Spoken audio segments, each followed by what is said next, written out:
All right, everyone, welcome back to the Lily Grace Lifestyle Podcast. We have Katie on again. She's back from episode 77, which was a long time ago. So thank you so much for coming back on today. You were actually one of the fan favorite episodes, so I had to get you back on the show. Oh, why, that's such an honor. Oh my God, that's awesome.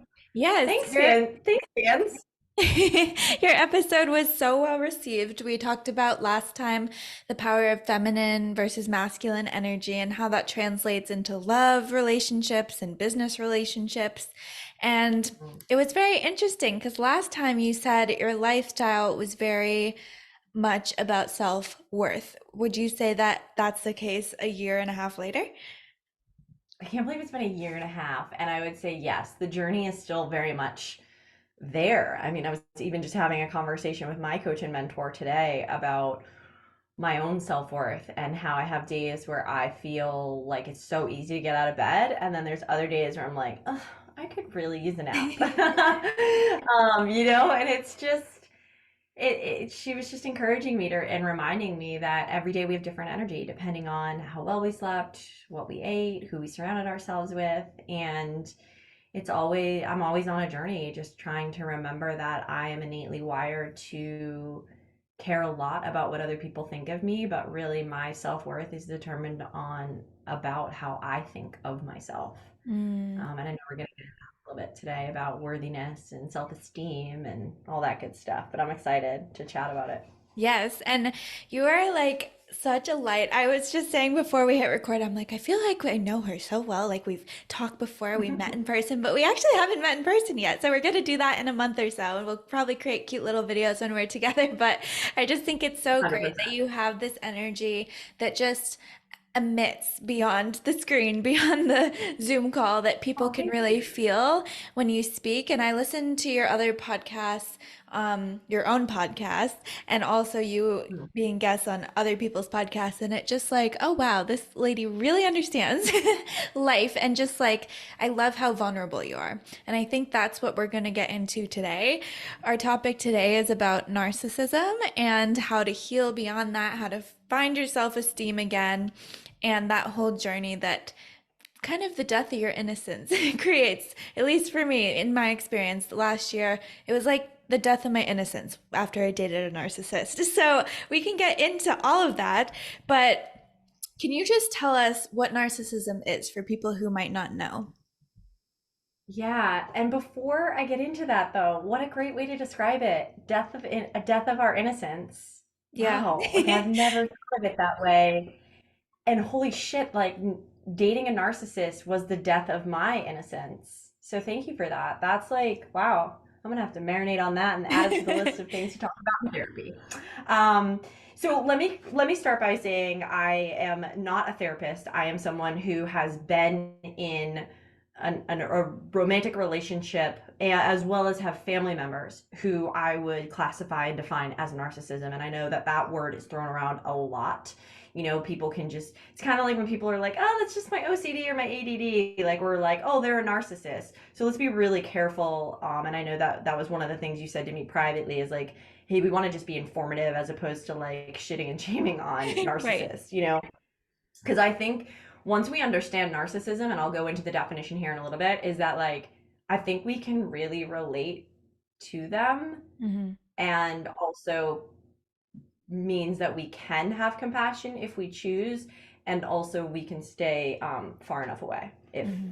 if and when that's applicable. And some of us I know are in relationship to people who are narcissists, and it's not very easy to do that. But how I would define narcissism is someone who has an inflated sense of ego. Um, and I and I was shared with you before we got into this. I wanted to go grab the book Facing Codependency by Pia Mellody. And she talks about how there's two variations of self-esteem. One of is like extreme arrogance and grandiosity, and that's how I would define narcissism. Um, and she goes on to say, you think you are set apart and superior to other people. That is a very important characteristic of narcissism. An example of how that showed up in my life is when I've been dating someone and he goes, oh, like I'm so much better than that guy, or like look at the way that guy, like look at that shirt that guy's wearing, like what an effing idiot, you know? And you're just like, why are we ripping on somebody when like we don't even know them, you know? And always thinking that they're just better than someone. So I would say that there is a sense of narcissism within each one of us. That's what at least their trained therapists have told me, is like we all have moments of narcissistic Yes. tendencies, if you would, like, and yet I think it's really narcissism is a mask because deep underneath it's the feeling of not feeling good enough and Hmm. feeling like you have to be incredibly arrogant. And I paused because I actually just found another phrase. Do you want me to read it? It says, Yes. "Where does narcissism, where does arrogance and grandiosity come from?" Do you want me to read that? Yeah, that'd be great.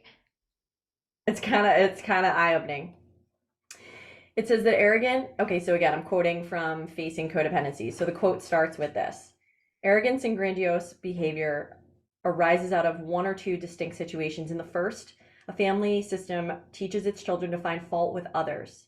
The children thus learn to regard others as inferior to themselves. Such children may be criticized and shamed excessively by their caregivers, but they can usually rise above the resulting sense of being less than by judging and criticizing others." She then goes on to say, "On the other hand, some dysfunctional family systems actually teach their children that they are superior to other children, giving them a false sense of power. Such children are created by the family as if they can do no wrong.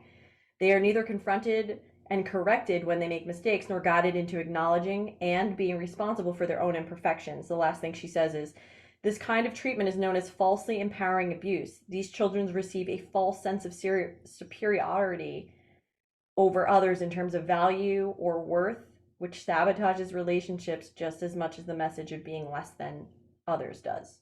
End Hmm. quote. Yeah, I think that's powerful. And I think too, the second part to narcissism that I've learned in my experience is the lack of empathy. Because a Yeah. lot of us can feel grandiose and superior in moments. And to be honest, my ego was driving a lot of my decisions before last year. And just this sense of self maybe was inflated in my head because I was trying to build my confidence and fake it till I became it, and all these things that all of these gurus tell you to do. And that was, in a sense, a narcissistic quality. But I think the step further that can become evil almost pretty quickly is that when people stop caring about others and having empathy beyond themselves. Yeah, that's empathy is a really important characteristic that does differentiate narcissism from all other personality disorders. And I think what's important, and at least this has been my experience to recall, is that narcissists can fake empathy, which is Hmm. really which is really disheartening because it's a manipulation tactic. They start to care about your they ask questions and they care about your they appear to care about what you care about, your goals, your dreams, your values, your insecurities, your fears, your doubts, and then sadly when the time comes they will use them against you, Hmm. which is a lack of empathy because people who are not narcissistic and who don't lack empathy 9 times out of 10 would never turn around and be like, "Oh, so you know that thing you told me that was like the epitome of like your biggest insecurity? Like, hey, I'm just gonna throw it back in your face Hmm. without any remorse for doing so, and then Right. blaming it on you. Well, like, you made me. You said this, so it made me do that." Even Hmm. in my stomach, as we're talking about it, it's like, so if anybody's feeling this, like I'm physically feeling it as we're talking about it. If anybody's feeling that way too, just like not to coach for a second, but like take a deep breath because it is Yeah. narcissism is a hard topic to discuss and even hear about. Yeah. Especially if you went through it. And honestly, before I went through it, I was like, oh yeah, people are negative, people are antagonistic, the evil characters, the criminals, those types of people exist. But then once you're put through it, being a decent human being, you're like, okay, I'm not above it all. I'm a human too. I have these emotions. Anyone can be abused by narcissists. And I found in this book, it's called Psychopath 3. My friend gave it to me because she went through a similar situation. And thank God she gave me this book. But it said that 1 in 7 people have some type of antagonistic trait within them. Maybe that defines as narcissism. Maybe it's parts of narcissism. But that was to me a little bit scary because, like I said at the beginning, the death of my innocence, I was like, oh, everyone wants the best for everyone. We're all here for each other. Everyone's going to tell me the truth. I'm a good person, so they're a good person. And that's not always the case. So I'm not saying 1 in 7 people you meet are going to be bad people, but it's just interesting to find these things out as you grow up. It's true. I mean, I've faced it not only just running my own business. I'm thinking about two particular clients who came and worked with me for an extended period of time who ended up being antagonistic. And when I'm saying antagonistic, I mean like they were looking to pick a fight. Mm, They were looking to use my kindness and my teachings and my ability to be empathetic against me when they didn't get what they wanted. And I often find too, whether it's narcissists or just people who are antagonistic, they will push boundaries. You know, you set a hmm boundary and they will try to push and push and push until they get their own way. And it can be very disheartening because you feel like you're crazy. You're like, is this me? Wait a minute, did I set the boundary? Yeah. Maybe I didn't. And then you're like, oh, maybe I didn't. Maybe this is on me. And I mean, I've run into it in romantic relationships. I've run into it with when I was working in Boston and had, different careers. You run into these people and friends too. And Yeah. and the good news is that sadly, as you experience more people who will antagonize you, who will want to pick a fight, who like chaos and drama in their life, you'll quickly stop watching this shit on TV, and you'll also quickly remove these people from your life. Because I get sick now. Like when I watch Yeah. like Selling the OC or any of that like Real Housewives or stuff, I have to take it in small doses because it's Yep. like I want to talk about narcissism at its finest with like growing up with dysfunction but not really hitting it head on and being antagonistic and gossip and criticism and all that. That's what those shows feed off of. And hmm sadly, that is often what people who do not feel good enough about themselves do as well. And as we get healthier, we start to realize, sadly, whether it is we're the one who likes the chaos and drama, you'll start to realize that the people around you will start to fade and don't want to be around you. hmm Or we're going to be that innocent person who you think are innocent, because I definitely thought I was innocent, but really I had some of those qualities and characteristics. Same. I was Right? I was judging. I was gossiping. I wasn't somebody I think my friends could necessarily trust back then. And where did I learn that from? I learned from my parents. Yeah. I learned it from my caregivers. I learned it from the people that I grew up with. And I shared with you that, I have a family member who's a narcissist, and a photo popped up of all of us from like 8 years ago. And I'm like, wow, it's been like 8 years since it's really been 8 years since I've been close with them, but it's probably been three since I've seen them. And it's hmm like, wow, that took a lot of courage for me to just like block and remove and just say, I'm not available for this anymore. hmm Um, so yeah, it really does feel like death of an innocence, not only when it's a romantic relationship and there's sex and intimacy involved. It can also be quite challenging if you have a kid with that person or you're a Right. family member of that person as well. Huh. That's so interesting. And for people who are in it right now, what do the signs and signals look like and how can they remove themselves? Because it is a brave thing to remove yourself from a situation or from a relationship that's really damaging to you. But it's actually a statistic, I think, if you're married to someone who's narcissistic, it takes at least 7 times for someone to try to exit before they actually remove themselves fully from the relationship because it's the same chemical as we get from crack cocaine. It's this addiction almost to abuse and suffering that brings you back and It they is. give you a little bit and then they take a little bit. So, can you explain that for someone maybe going through it? Yeah. I like that you called it an addiction because it very much is. And I think often the word addiction, it has a negative connotation as though addiction is just around drugs and alcohol.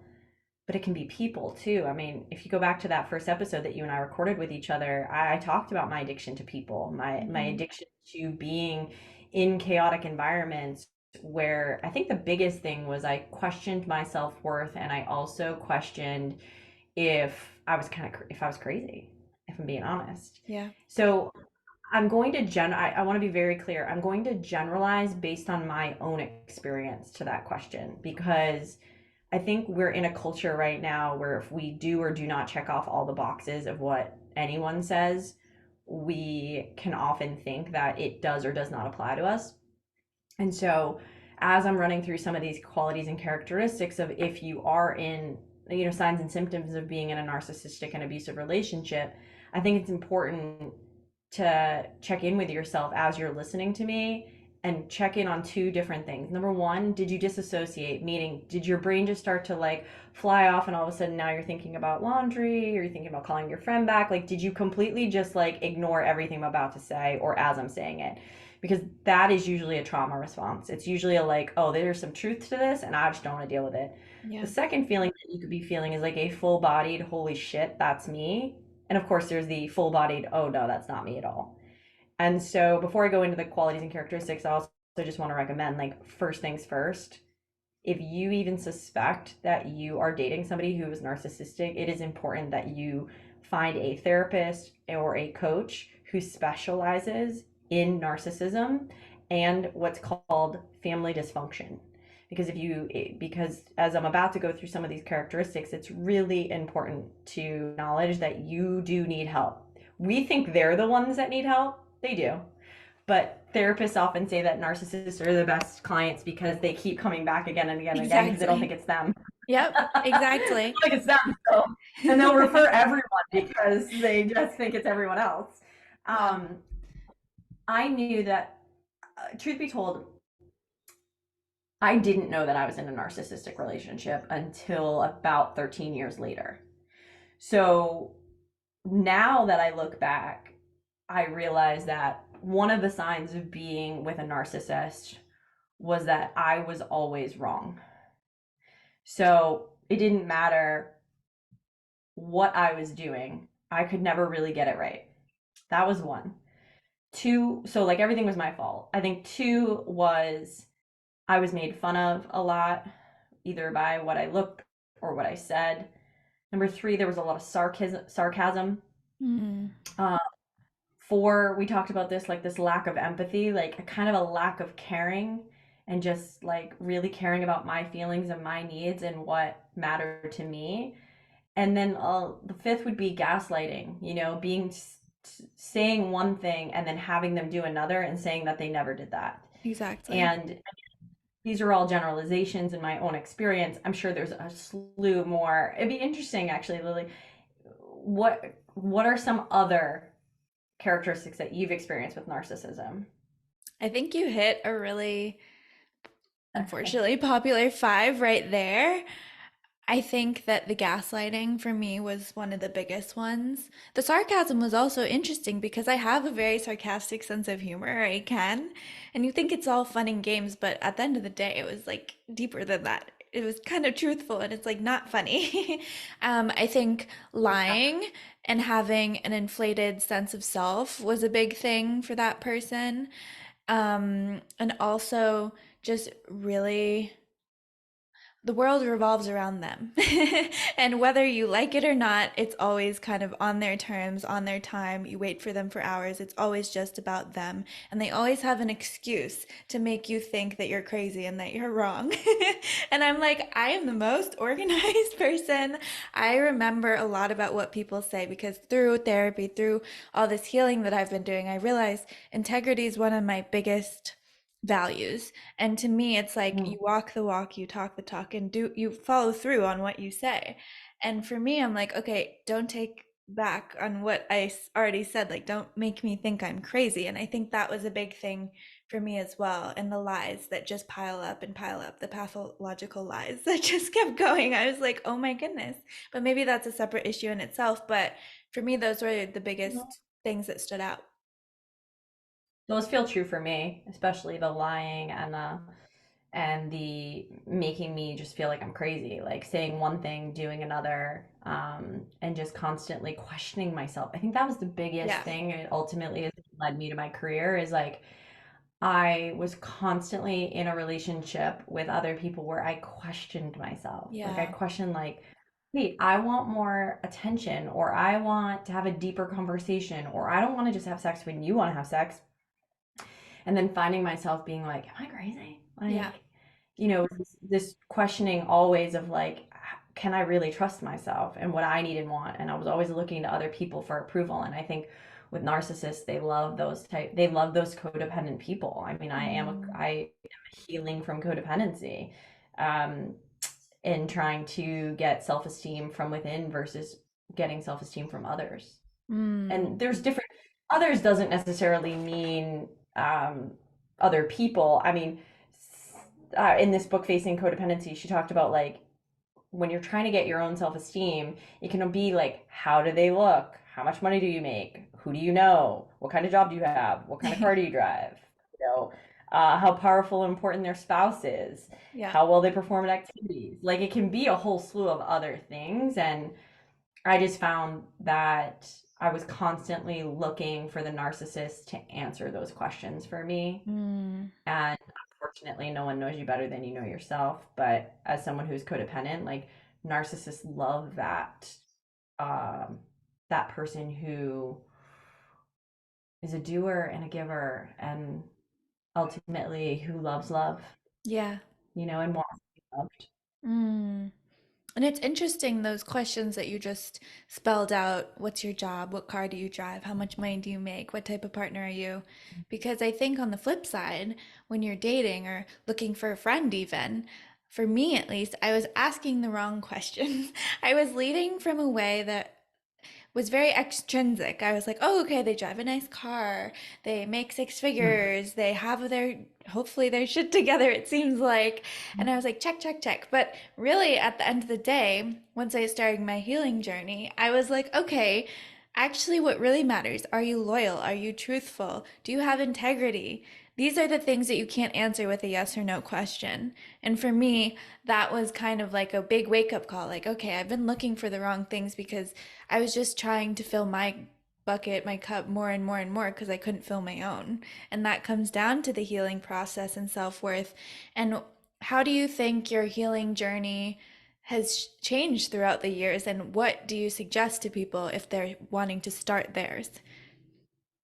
Yeah, I think the more that I've gotten to know myself, the more I'm quicker to acknowledge, like, oh, that didn't feel good, or oh, Right. that did.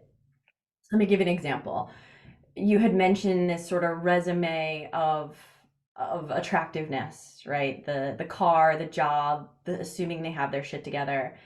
I agree that all of those things are still attractive. Like when I'm flirting with someone, chances are why I'm flirting is because they're somehow physically attractive, right? Right. Maybe I saw them get out of their car, they're in a nice suit or whatever, right? It's a physical attraction. Where my healing journey has changed as a result of getting mentorship, coaching, going through 12-step recovery around relationships specifically, is understanding that I personally need to slow down to get to know someone romantically, even a friendship too, but let's talk about putting sex on the table here. I need to slow down from having sex with somebody until I know, are they loyal?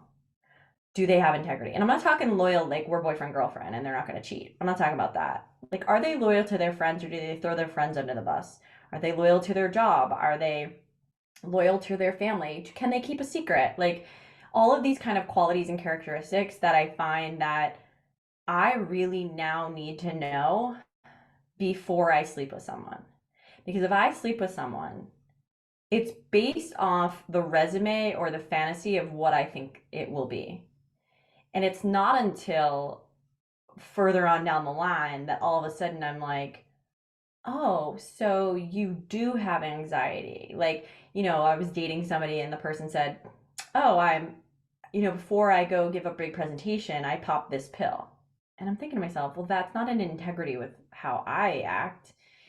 And so I asked, do you go to therapy? Like if you're experiencing anxiety prior to a presentation, it's fear that you're going to mess up or the fear of failure, success, etc. And he's like, no, I just take the pill and then it's like over and done with and then I'm fine. And to me, that was a big red flag because I was like, well, so then what else do you experience anxiety in your life and you just pop a pill for or drink a drink or whatever the case may be. Mm-hmm. And again, that's not fair to make an assumption or judgment, but in my healing journey, I'm really attracted to narcissists and I'm really attracted um to alcoholics and people who have addictions. Not, and let me be very clear, I'm not like, oh, you drink a lot, love to hang out with you. It's more like, okay, I'm watching the show Suits Oh on yeah, Netflix. Meghan Markle. Harvey Specter is so, like, I just think he's so great. And I'm 5 seasons in, and all of a sudden, his therapist calls him a narcissist, and I was like, "Oh shit, that's why I like Harvey." Like, because his It's so arrogance, his true. confidence, So right? true. It's true. All of a sudden, it hit me. I was like, "Oh shit, that's why I like him," Yep. right? And so I find that I have to be very careful about who I romantically am involved with because if there are two guys in a room, my instincts are to go for the guy who's chaotic, doesn't have his shit together, but appears to have his shit together. Yeah. And I will, an old friend of mine used to say, if you had to pick between the good guy and the bad guy, you'll always pick the bad guy because you think he's hotter. And I have really sadly learned that lesson the hard way when the good guy has come and gone and gotten married and has kids and like has the things that I wanted, right? Mm. And so my healing journey has evolved where I am actively trying to slow the process down of being in a relationship. And, it doesn't always work because our bodies are hardwired to like want to have sex and have chemistry. And sometimes it's hard when you are fighting that because it feels like you're fighting it. But I think too, when it comes to, I use the same example with clients, it's like, I now will do a coaching session with a client before I agree to take them on longer term Mm. because I want to see how I feel. It's not necessarily how are they feeling about me. That used to be the case the first couple years into coaching. Now it's like, well, how do I feel? When I leave the conversation, do I feel excited? Am I know that I can help them? Do I get good energy from them? Are they telling me what to do? Or are they in victim mentality? Like I kind of look at all of those qualities and characteristics in my career now and with friendships too, which has really helped. Mm. And then I think to answer your question around what do you recommend for someone who is starting this healing journey? Your instincts are probably going to be to go read a book and a podcast because that's free or it's less than $20. The reality is let's get real. If you want to actually dig into who you are, why you think, act, and feel the way that you do, and you want to make dramatic changes to your life, you have to hire people. You have to. And I'm not saying this because I'm a coach. I am saying this because we are fools to think that we can do this on our own. And we've been trained to think we can do it on our own. We've been programmed with Disney movies and rom-coms and movies and our teachers, the way we've been schooled, our caregivers, everybody's been teaching us to be independent. And Mm. the reality is like we thrive in community. We need to be with other people. And when other people tell us about their shared experiences of narcissism or feeling a little crazy or the death of an innocence, like immediately when you said that, we bonded. I Yeah. leaned in towards the camera and was like, oh my God, yeah, oh my Jesus, like that feels amazing. Now, most people may think the first step is therapy. You absolutely can go to therapy. That's a great alternative.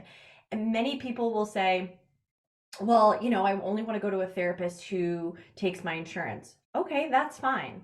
But if you live in America, chances are therapists are maxed out. They're being grossly underpaid. They're piled in paperwork with insurance companies.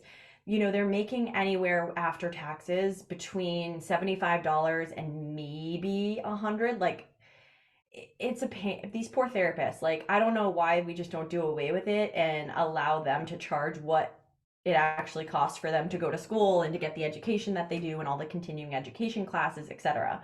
So you may say, I need to just pick a therapist. But I've seen a lot of people, Lily Grace, who will say, I'm going to wait to get a therapist, but their life is getting worse as they're waiting for the right therapist to come along, which is why I think coaching is a great alternative. Hmm. Therapy is more focused on, what's going on in your life today and how is this similar to what your past has been? Because the past has everything to do with why you act and feel the way that you do today. However, coaching is more focused on what's going on in your life today, what do you want your life to be in the future, and with the right coach, they can A, encourage you to work with a therapist side by side Hmm. like I do, or B, they have a little bit of knowledge around the past to be able to be like, oh, this is quite similar to that journal Hmm. exercise you did around your dad and how Hmm. your dad showed up for you and how you're still dating men and women or whatever who are like that. Oh, okay, like this is how we can make a difference in your today and how you feel. And I think coaching too, for me, I really love because one, it normalizes the feelings that I feel because I can have a two-way conversation. Hmm. My coach and the way that I coach is we talk back to each other. With therapy, not so much. Therapy, it's like you talk once a week, maybe once every 2 weeks. He or she is not telling you stories about their life.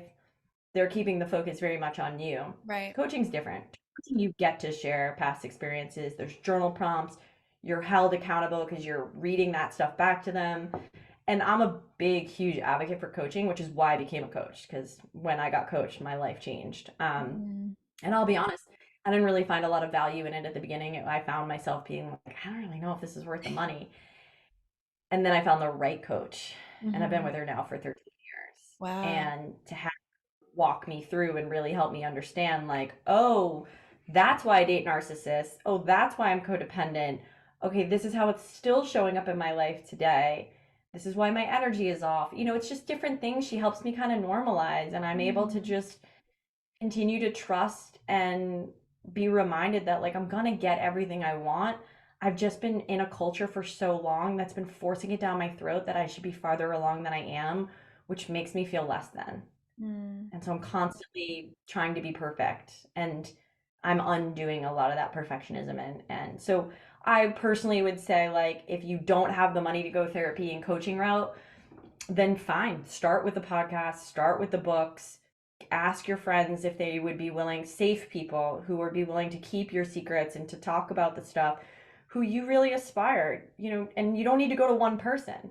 If Hmm. you have a friend who has a really strong, solid relationship with her partner, maybe you go talk to them about relationships. And maybe there's another person you go talk to about money. People Right. love to talk about themselves. Totally. So willing to share what they did, Yeah. it could be a really great low cost option. Totally. Thank you for sharing all of that. I feel like you Yeah. just spewed how I thought about my whole life in the past however many years, but it's just so relatable. And I feel like people who are listening can also relate to this. And in my experience, I did start off with the podcast and the books, and then I started my own podcast. And like you started with a coach and became your own coach. But beyond that, once I started investing like money into myself, when it came to therapy for me, a really expensive gym membership that I could start doing yin yoga at, and things like that, it once I had buy-in, for some reason there was a big shift in me. Also, a number of events happened that aligned with that, but I think that once I started to really buy into the process of healing and wanting to change, it really was great because not to play devil's advocate, but I do know some people who go to therapy, go to coaching, and it's maybe like a crutch for them in a way. But I think there's a second part to it where it's like you really have to put in the work and start to heal yourself. You can have so much professional help, but on the other hand, you have to dig deeper and start to heal internally. And for me, for someone who was very logistical, didn't want to feel my emotions. I was a workaholic, probably still am, and I only worked, like actually worked through my emotions versus like feeling my emotions and realizing that I was human. I wasn't able to make that shift and start to see things from bird's eye perspective. That's a really good point. I was thinking about my own gym membership. I invested in semi-private coaching, so I pay for to be privately coached, but within a group. And I spend a lot of money every month. But you bet your ass every time that alarm goes off, I am in We're there. class, even if I'm like a few minutes late, because I'm like, this is so much money. Like I need to, and I want to go.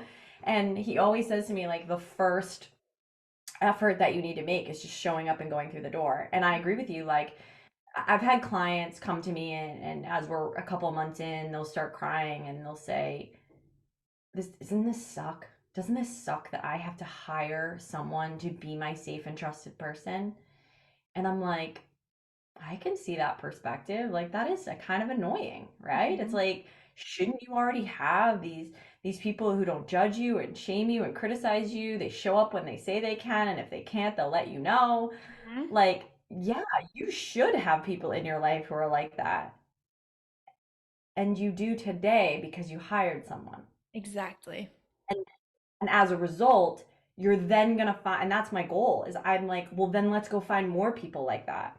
So that Mhm. doesn't necessarily mean that it's friends. It could be that they actually, like, I have a client who I've introduced her to multiple other clients, Nice. and now she's hired. Like, she has a therapist now, she has a money coach, she has someone who specializes in codependency. Like, she has these people that are now safe and trusted. Now, she's very privileged. She makes good money because she works hard, and she's very educated, and she has the luxury of having that kind of cash. And in the same breath, she said to me, I spare no expense when it comes to my happiness. She Mhm. doesn't feel that way anymore. We're a year in, and she's signing on for another 6 months. And she said, I don't feel like I'm like sad for myself anymore that I have to hire help, Right. that I have to hire safe and trusted people. I feel super grateful because, like, you were the one person who I first met, and then you've connected me to all these other people. Totally. And it's just that she's needed stuff. It's not like, hey, you should sign up with all these people because then I get a kickback. No, it's like she's dealing with something related to family. And then I'm like, oh, you know what? I know this family specialist. And that's the other thing I want to say, Lily, is like, not every coach or therapist that you're going to go to is going to be the right one for you. Right. So you might get into a consult, you might do a couple coaching sessions with them. You're making me even think about my process of, like, how do you really know someone? It's probably a few sessions in that all of a sudden you're like, hey, is this person like shooting me straight and not putting up with my shit and like holding me accountable? Because, like, I was dating somebody who was going to therapy, and I found myself being like, is your therapist? And I said this to him, I go, is your therapist trained in codependency by chance? And he was like, what's the codependency? And I was like, oh my God. I was like, I see this with so much love. You are the epitome of codependency. It takes one to know one. And we joked about it, but he's like, I don't mind being codependent. I think when you're all in with someone, you should be all in. And I'm like, yes, but not at the risk of your own self-worth, Right. not at the risk of your self-esteem. You're getting run over by these people. Like, and so my therapist and coach, she always says to me, like, listen, therapist and coach got into these fields because we were pretty fucked up, which I would totally agree, right?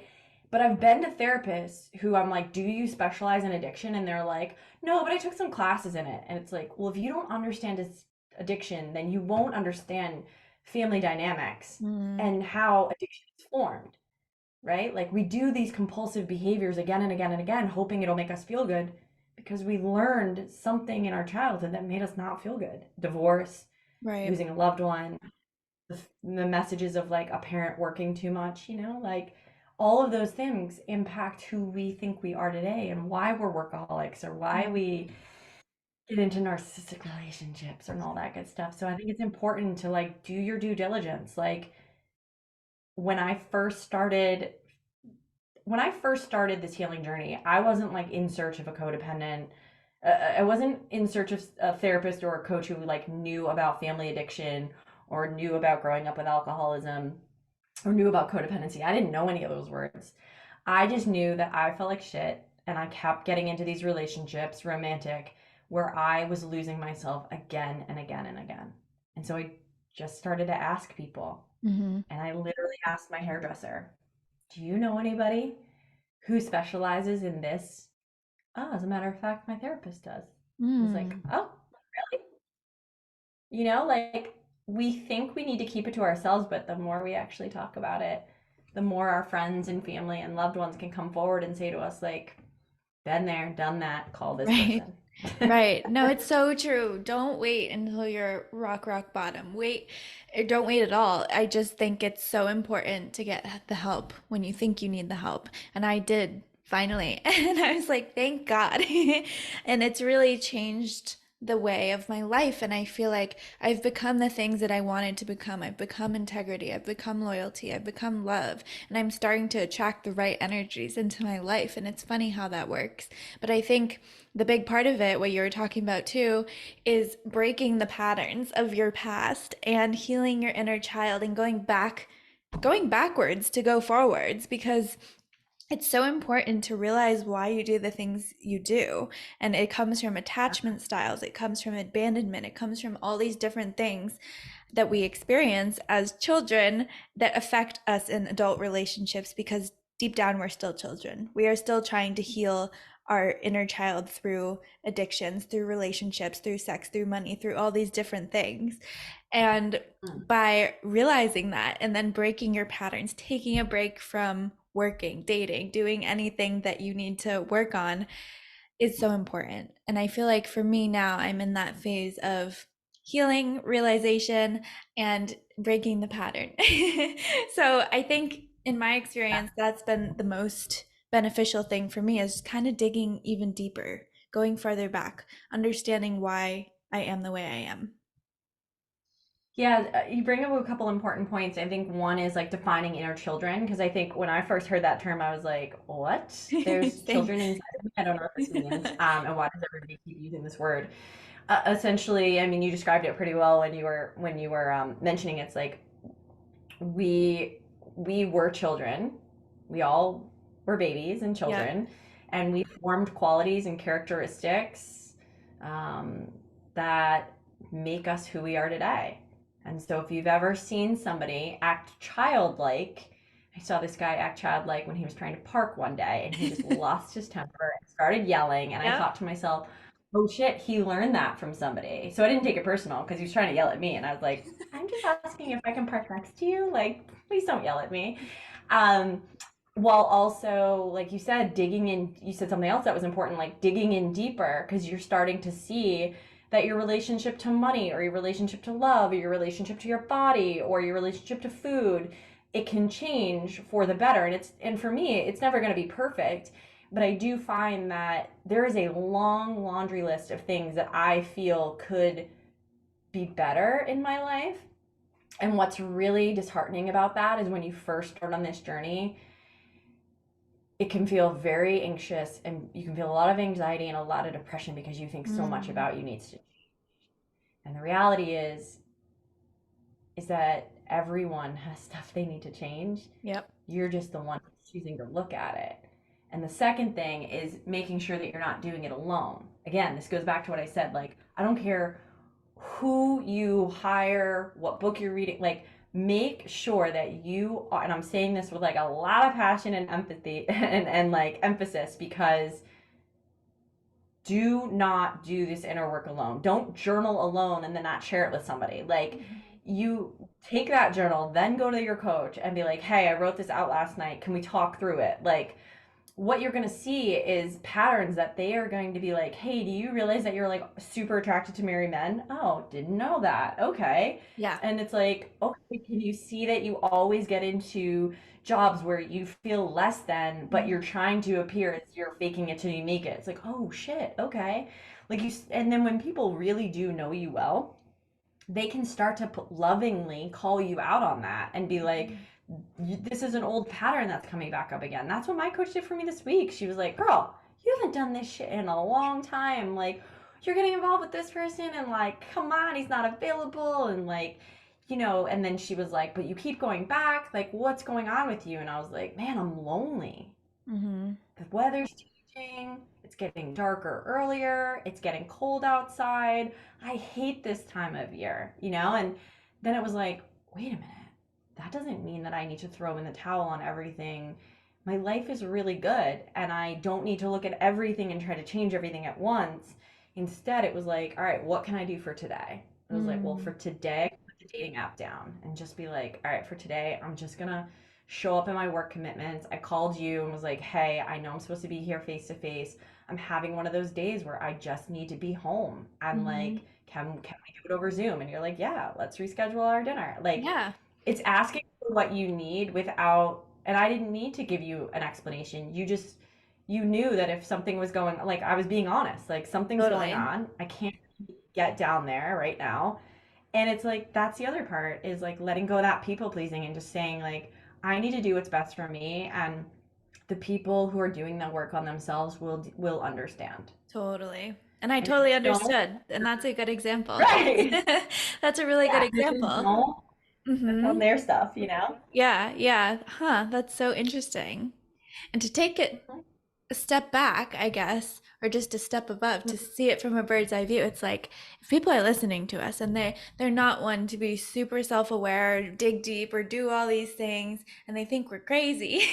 Do you think that there is some bliss to innocence in the sense of just not caring about any of this? I'm just thinking from a different perspective, like a total opposite perspective. They're like, okay, why are you investing in so much? Why are you thinking about all this stuff? And their life seems to pan out just fine. Versus us, who are so I over think it's so funny analytical. that you think this. Okay, I can think of two people in my life who are like, oh yeah, no, my parents have the best marriage, and like, oh yeah, like I have no, my relationship with food is totally fine. And like, as someone who's doing the work on themselves, I'm like, you fly off the handle at like anything and everything. You bottle up your feelings and then you explode and you bring up shit from like 7 years ago, Yeah. right? Like that's not healthy. And then like the other person, I'm like, yeah, your parents' marriage seems fine, but chances are, just like any relationship, they fight and they argue. They probably just have never done it in front of you. But yet Right. she's holding a high what she wants in a relationship and comparing everyone else to them, right? So Mm. what I've observed is there are those people who are just blissfully going around the world thinking that they don't need to do any work on themselves. And I asked my mentor this. I said, my coach, I said, do you think they have it easier than me? And the reason I asked that is I was like, because I'm constantly doing work on myself. Same. And some people have said to me, like, you're doing too much work on yourself. Like, why are you not, you're trying to be perfect. Like, you don't even, I'm like, I'm not trying to be perfect. Hmm. I'm trying to understand, why do I have high highs, low lows? Why do I find that I am all or nothing kind of personality? Why is it that I make my bed in the morning and then I only make half of it because I then went and made breakfast? It's like, these are things that if you pay attention, Yeah. there's reasons why I'm doing it. Now, is it a bad thing that I don't make my full bed? No. Do I have ADHD? Yes. Where does ADHD come from? Constantly being busy and told to just go, go, go, go, go, move, move, move, move, move. And that's the perfectionism, right? So I personally want to look at that shit because I'm like, why is it that I'm all over the place sometimes? And I think that there are some people who assume that they are blissfully walking around town, not even caring about how they're perceived by anyone. And I think they actually care the most. Mm. And that's what my mentor said. She was like, I bet you that they have more anxiety than any of us do who actually are looking at our shit. Um, and sadly, those are often the ones that have the deepest secrets and the deepest addictions. Um, I personally know quite a few people who I just mentioned who are like, they could definitely stand to look at their shit. And it's not, Mm. and it doesn't mean that I don't love them. I care Right. about them so much, Totally. but I also, they're not in the inner circle. They're Mm. a few rungs out. And that's Yeah. because there are times that I'll go to them for certain things. Like if I want a good time and have a good laugh, Yeah. then those people are those people. Totally. If I want to keep it surface level, those are those I people. have people like that And too. we don't need those people. We Yeah. need those people. Just pretend like nothing's wrong in the world. Exactly. It's I'm just like, like we're all I uncomfortable. wish I could be like We that. need to, right. We need those friends who are gonna like double dog dare us to go like talk to that person at the bar. Like we need those people who are just gonna get us out of that like seriousness of life. Yes. And in the same breath, I just personally like being on this side of the fence where I get to like look Yeah. at my stuff. I'm a better friend. I'm more trustworthy. I'm loyal. I have more integrity. Mm-hmm. I'm just like all around like like even my best friend and I went away for our 40th, and she's like, I was like, well, let's share with each other like the thing that we're most proud about the other. Oh, And for we mentioned a couple of things, and one of the things she had mentioned was like the work I've done on myself, you know? And I said to her, I was like, listen, like I will never treat you the way that I treated you when we were, because we've been best friends since we were little. wow. And I was like, I was going through such a hard time. I didn't love myself. And in turn, Mm, I made you feel like I didn't love you, which is not true. Like yeah. I just did some fucked up shady shit that I didn't know at the time was gonna hurt you, Mm-hmm. and I thought you wouldn't care, and now I realize like that's not the case. So Mm, like I'll never do that again. And she was like, no, like the way you show up for me now is like so different than what it was 7 years ago or five mm. years ago, whatever it was. That's People can beautiful. change. That's beautiful. I Yeah, love that answer. Thank you for sharing. I feel like there are of so course. many profound things in this conversation. We could talk for hours. I think I'm looking at a painting of a mountain, but I heard this quote that you can climb the mountain. That's a journey. And like for us, that's our career. That's success. That's monetary. That's accolades. That's all the things extrinsically. But the important thing that we are talking about now is the healing journey of digging deeper and going down the valley, going intrinsically and looking inside of yourself. Because some Yeah. people maybe only climb the mountain all of their life. Some people maybe only go down the valley. But I think having that balance between the two is so important because in my experience, like I've been able to achieve any goal I put my mind to. I can achieve any career accolade, anything I want to. But in my relationships, I was like, okay, why is it so tough for me right here, right now? So I think going down the valley has been super important. And in this conversation, I hope that people can try to understand and learn all of the things that are so important in life, whether you know a narcissist or not. I think this is a deeper conversation than just about narcissists. I think it's more about a healing journey and finding going back to yourself. I agree. I'm so glad that you said that. And this is not like a shameless plug, but I think too, I'll send you the link in case you want it, or anyone who's listening, is I created a course called Focusing on Yourself. And I Yes. recorded these videos with, I recorded them two different times. So you actually get the Oh. recordings when I first started it, and then you get it a year, about 2 years later, when I had just learned like so much more about myself. Uh-huh. And in that process, why I wanted to create it was I was like, there are people who are navigating the ups and downs of life and feel like they also don't know themselves. And they Mm, are also seeking the answers to like, why is it that romantic relationships feel harder when I really resonate with like, but I can set my mind to anything, but like romantic relationships feel tough. Like, why is that?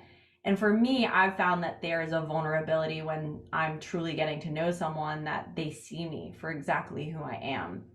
And so in this course, I talked about, this journey that we all go on to figure out who we are. So it started with like, mm, example, it was like, what are some of the behaviors that you're doing in your romantic relationships that are working for you, but what are the ones that are like not working? And then it was asking questions like, who in your family has issues with money or has issues with sarcasm, or like all of these sort of characteristics, because we are attracted to what we know, right? And right. then the journey continues with like, what are your red flags that you ignore constantly? What are the boundaries that would feel really good, and where could you speak up more, and where could you trust yourself more? And like really these deep questions that I can't tell you. I 4 years later still have people text me and be like, "Yo, went through the course again because I went through a breakup, or went Yep. through the course again. I just had some downtime, or I'm getting ready to date, or whatever the case may be." And they're like, to see these people, some of them are like now people who have been through it are married, or Wow. one's on her way to getting married this month. Nice. Other people that I text message that they're living with their partners, or they're starting their own businesses based off the stuff they learned, and it's just so fucking amazing. I'm always like, wow, I had to go through this shit so that other people could learn Yeah. how to focus on themselves more, how to trust themselves, how to speak up, how to trust other people. And it's just been like so cool to see that. And maybe this will be true for you, Lily Grace. Like maybe you had to meet a narcissist to figure out exactly who you are. And look, we're having a really amazing conversation on a podcast that is international, and it gives you the ability to be like, oh, maybe somebody's hearing this and being like, oh my Mm, God, like do you have any books or resources or coaching that is available to me? And like that's what's so interesting is we can take our past experiences and help other people. And it totally. just so happens that you can make money doing that as well, which allows you and fuels that fire to want to learn more and help Right. more people. And I think it's one of the best, sadly, dating a narcissist was the best thing that ever happened to me. And then sadly, being assaulted by one back in 2019 was also the best thing that ever happened to me because it was a reminder to me that I still can attract those types of people in my life. I need to be very vigilant. I need to be very careful, and that my inner children were screaming, going, don't feel safe. We don't want to Mm, be here. Stop being around people who just don't have your best interest at heart. Like, and I got to tell you, I cut a lot of people out of my life after that last incident because I was just like, if you do not make me feel good when mm, I'm with you or after, you got to go. yep. And it maybe isn't about you, but maybe it is. And Mm, like now I have the courage to speak up and tell people what I need and want. And other times it's easier to just slowly fade away. But I always try to act within integrity of like, how would I want other people to treat me? And a big part of what I teach in that course for focusing on yourself really teaches people that, like, what are the stages of like taking a break from dating, going through a breakup, and then like mm. and then not rushing in a relationship so you can truly get to know people. And what's cool is it's applicable in anything you do. Oh, for You can sure. use these in a romantic relationship, but also like picking a job. Because if you start to pay attention to the signs of dysfunction, you Yes. will quickly see in job interviews Hmm. or conversations that you're having with friends like, oh, this is my person or this is not. Yeah. Thank you so much for sharing that. I feel like I need that course. I'll have to get the link at the end. But this has been an amazing conversation. And I too can say that I think I had to go through those experiences that are so unfortunately relatable to so many people going through abusive relationships, narcissistic relationships, in order to get to this happy, healthy place.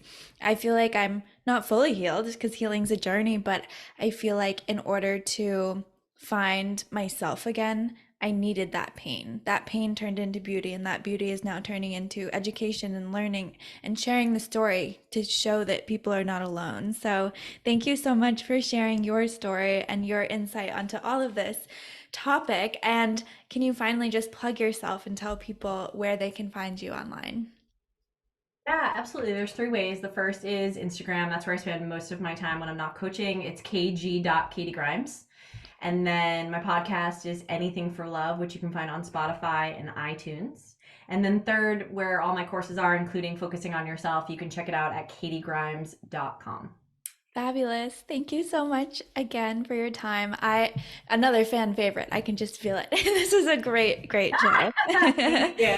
I love our honest conversations, and I love that you have this platform that you are sharing your story with people and sharing other people's story, because I think the more that we can talk about the shit that really matters, Mm. the more it will heal this mental crisis that we're all going through, and really connect to each other and really feel like we're not alone. So thank you for having me on and asking me to do this again. Thank you. And I can't wait to meet you in person.